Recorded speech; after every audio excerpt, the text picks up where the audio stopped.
Hey, and welcome to the Headliner Podcast. My name's Nick, and I'm joined today by Oliver. We've got a really exciting show for you. We're going to talk about cool things that we're doing in the office and our brand new app. That's right. We're talking about the mobile app. Mm-hmm. Before we get into it, Nicholas, what kind of phone do you have? I see it over there. I actually can't tell the difference between Android and iPhones anymore. Yeah, neither can I. Mean, my old man wallet case doesn't help. Doesn't help. I think you have an Android. Yes. I have an iPhone. Okay. And so when we're talking about the app, we're talking about the same app, right? It's the same on both, so it doesn't matter which device we're on. It doesn't matter. They are completely identical, basically. All right. We found out that a lot of our users, they were having a hard time, not even a hard time, they just wanted an easier way to get their completed videos and share it onto social media. Mostly Instagram. Yeah, mainly Instagram is a pain to share to if you don't have the media on your phone. Yeah. So went ahead, we made an app. With the app, you can access all of your exported videos, as well as set up automation feeds. I mean, you can basically just take your completed videos, share them to Instagram, all from the comfort of this app. It's pretty simple. Yeah. It's pretty basic. It's just what it gets the job done. Yeah, exactly. So Nicholas, I thought it would be fun this week if you want to pull up that app and we can kind of do like a guided walkthrough meditation type thing. A guided meditation on how to use the app. Why not? So I'm going to open my app. Did you open it? Yep. Okay, I'm going to open it right. Okay. Are you in? Yes. Okay. I already logged in, so I'm already in. So tell me what you see when you first log in. So as soon as you log into the app, what you see over here is basically just a list of all your videos that have been exported. No, I know that. You're explaining it. Oh, okay. I'm literally saying, imagine we're not mic'd up right now. Okay. We're just chatting. Two guys in a booth at a WeWork, and I'm like, hey, what's on your phone, man? All right. The first thing I see on the app is a clip from episode 217 of Off Camera with Sam Jones. What's that?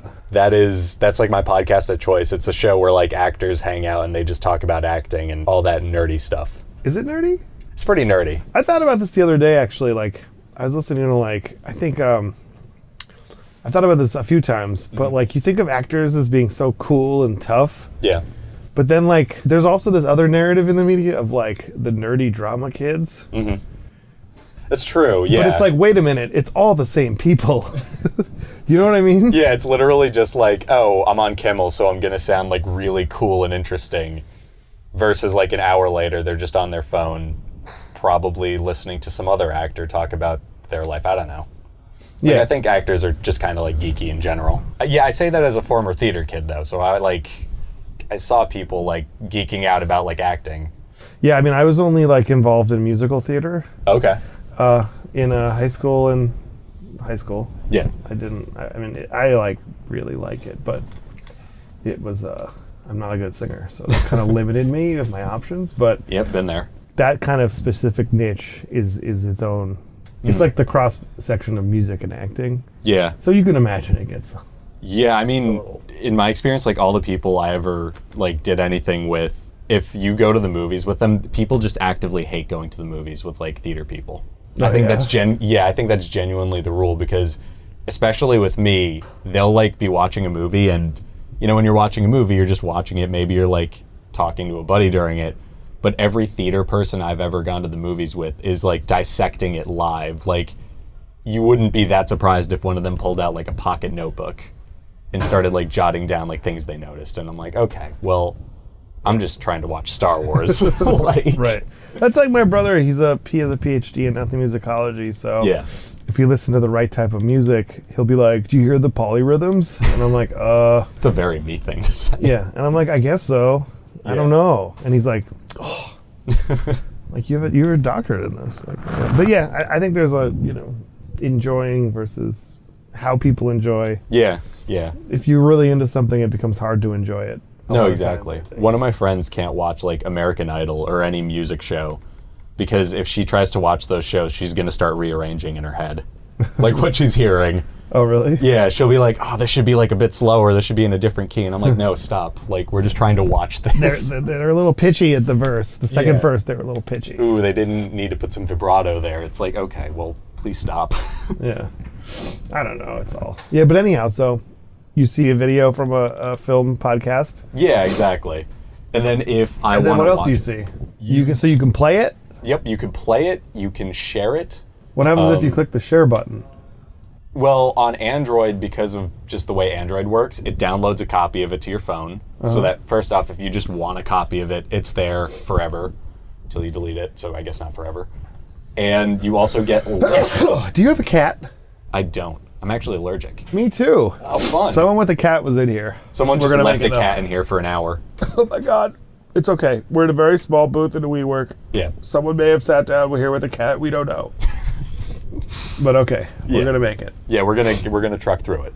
So yeah, when you hit share, on Android at least, it opens a list of, first, your most used contacts in case you want to send it directly to them. Yep. Your various Google Drive folders that you use often, and then all of the social media apps on your phone. So Yep. from the app, I can share to YouTube, Instagram, Facebook Messenger, Twitter, LinkedIn, Reddit, everything. Yeah. I can even send it to Buffer if I want. Same on the iPhone. Yeah. Nice. So it's I don't know if the processing behind is different or not, but I think you click the button, it's downloading it first. Yeah, the only difference is that on Android, it actually downloads to your gallery, whereas on iPhone, it doesn't. Also here, Apple has an AirDrop, so That's true. there's always this idea, say you're on a subway in New York City and you want to promote your podcast or your video, you get on a subway train, you go to Times Square, you hit that AirDrop button, and bam, anyone is going to get a little... That's some stealth marketing right there. Yeah. Yeah, that's pretty clever. Okay, so...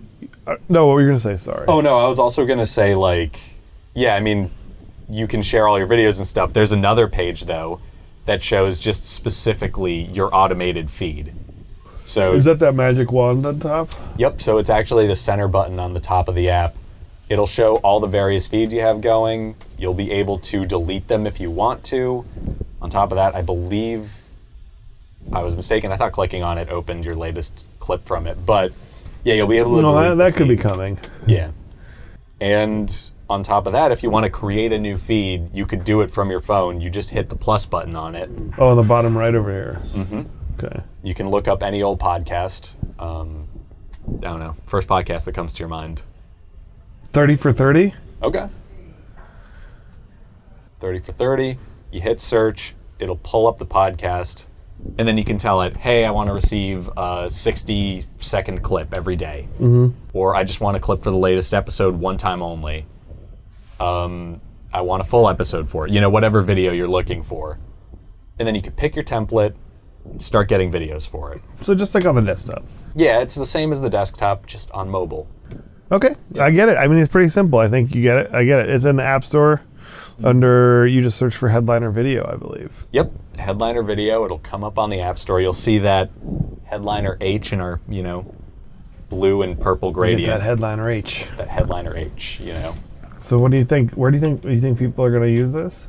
Yeah, I think so. I've noticed, so I do support here. Obviously when people have questions or need help, they usually just email me or write into our support. Right. So we've actually noticed that a lot of people are using the app already, and people who have in the past had trouble sharing, especially from an iPhone, we've written back to them with the app and they're like, this is exactly what I need. I just literally open this app and my clip goes to Instagram now.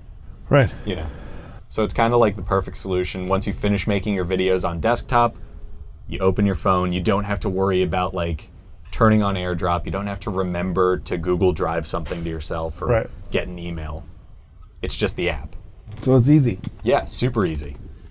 On top of that, that's it. That's the app in a nutshell. So I have another question for you. Okay. What's the weirdest thing you use your phone for?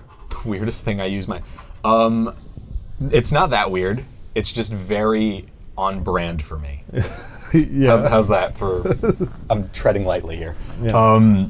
No, the weirdest thing I use my phone for is actually just video stuff. Yeah. So obviously I'm a huge film geek, but I don't want to carry around a DSLR everywhere I go.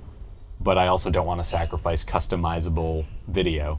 So I have a different app called Filmic Pro, and what it does is it basically turns your cell phone camera into a DSLR. It gives you manual focus. It gives you all of these settings that nobody notices except for me. and it also shoots. Well, what's an example of like a setting that nobody would notice? Because I don't understand how this stuff works that much, but I have taken a few photography classes. Okay. So like shutter speed and stuff. Is it actually changing the shutter speed? Yeah. Like it really adjusts the shutter of the camera? It is really changed. Well, I mean, digital cameras don't have shutters, but yeah, it's doing... Okay. It's like treating the footage so that it has like the look. Of a shutter. Wait. Slow down. There's no shutter on a digital camera. Because there's a sensor instead. So the sensor... I always thought for some reason, I don't know much about cameras, obviously. Yeah. So the shutter is the device that... opens and closes when you take a picture of it. For those of you listening, I just snapped my hands. I'll put in a little snap sound. Yeah. Yeah. So it's the little thing that like comes down. In a pinhole camera, for example, the shutter would be just like the piece of paper you put over the pinhole. Yeah, exactly. Right? Okay. So a sensor is, it's just like, it's always, is the camera just always putting stuff... If the sensor is kind of like, does the sensor have a shutter that just accepts the information onto the sensor chip, or like? I don't know the technical side of it that much. I actually literally skimmed an article that explained it like a week ago, and I still don't know it. But it's something like the refresh rate on the sensor is your quote-unquote shutter speed. That's like the fast explanation of it.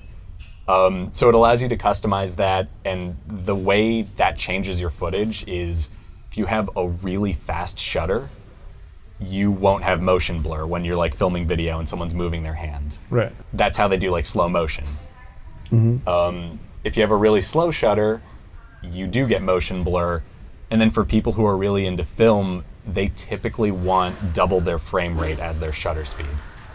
So like with this app, I'm able to film things with a 1/48th shutter, which is what film is shot in.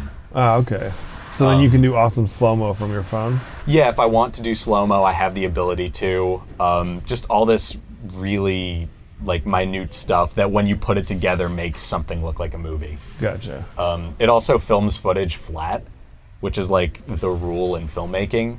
So basically, when you use like a film camera or anything digital these days, they film an image that is super boring. There is like next to no color on it. There's no contrast. It's flat. And then when they put it on a computer, because it was a flat image, there's a lot of data in there. Right. It's like shooting RAW, kind of. Yeah, it's the same principle. Just taking it. It's like taking in all the. It's like kind of like saying that. The way I always understood that is like, tell me if this is right. You're just telling the camera like, take everything in. Yeah. And then later we'll like have the actual settings. Exactly. So you're kind of, as the photographer, you're just capturing the actual framing of it and not worrying about anything else. Yeah, you're not worrying about the lighting too much. You're not, you're just catching all the data so that you can use it later if you need to. And yeah, I've been kind of just using my phone for the past, like, basically since Thanksgiving, because I got the app around then. It was on sale. And I got it. I've been playing with it, just like filming random stuff on the way to work and, opening up Final Cut and playing with it afterwards and all that stuff.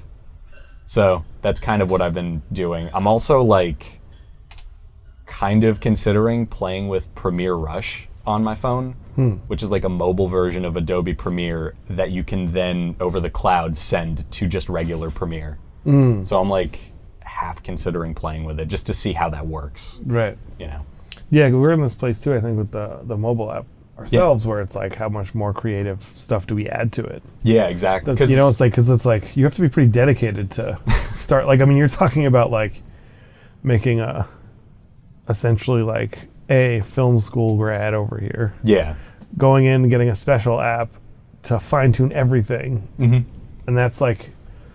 We're having the same kind of discussions in some of the meetings now of like, okay, like how much of Headliner should be in the mobile app? Exactly. Like, where's the glass ceiling? Because after a while, in the case of like trying to edit a movie on your phone, right? Like, there's a point where that just becomes unnecessary. Right. And that's why, the first version of the app just has like share and automation. Because those things, like, you push a few buttons, make a few selections, and you have videos. Yeah, and that's like the direct thing that, needs to be taken care of on your phone at least. Yeah. I do think it's cool, like the idea of making videos on your phone. I just also think there's just a point where like you do need a computer. Right. For some certain things. Oh, yeah. For sure. Yeah.